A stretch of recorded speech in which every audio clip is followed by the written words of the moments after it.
Kagame remet en cause la légitimité de Tshisekedi et menace la stabilité régionale. Paul Kagame affirme que Félix Tshisekedi n'a pas gagné les élections de 2018, mais qu'il a été nommé président grâce à un accord politique avec l'ex-président Joseph Kabila. Il considère que Martin Fayulu était le vrai vainqueur, comme l'ont aussi suggéré des observateurs indépendants.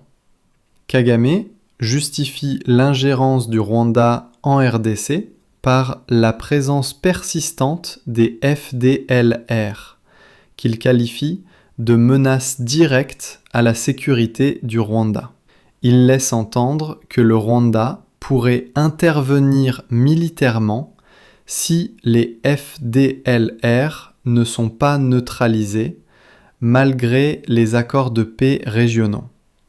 Le conflit est donc à la fois politique et militaire, avec une guerre par procuration entre Kigali et Kinshasa, alimentée par des groupes comme le M23 et les FDLR, sur fond de rivalité ethnique et économique.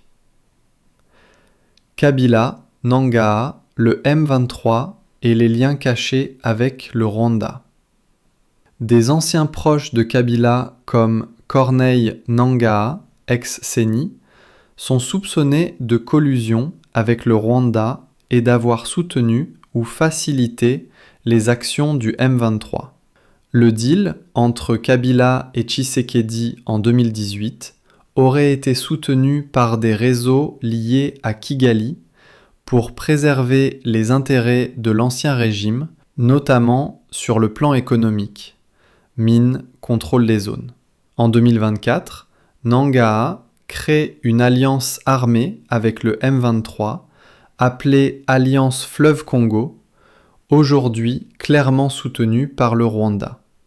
Il se dessine ainsi une alliance stratégique entre Kabila, Nangaa, le M23 et Kigali, motivée par protection judiciaire pour les anciens du régime, accès aux richesses minières de l'Est de la RDC, revanche politique contre Tshisekedi. Cette situation met en lumière un réseau d'intérêts croisés entre anciens dirigeants congolais et autorités rwandaises, alimentant l'instabilité dans la région. Pour conclure, le discours de Kagame n'est pas anodin.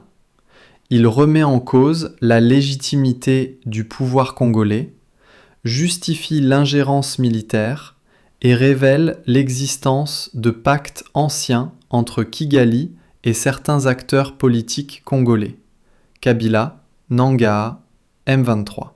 Cela montre que la crise actuelle dans l'est de la RDC est autant une guerre de pouvoir qu'un conflit armé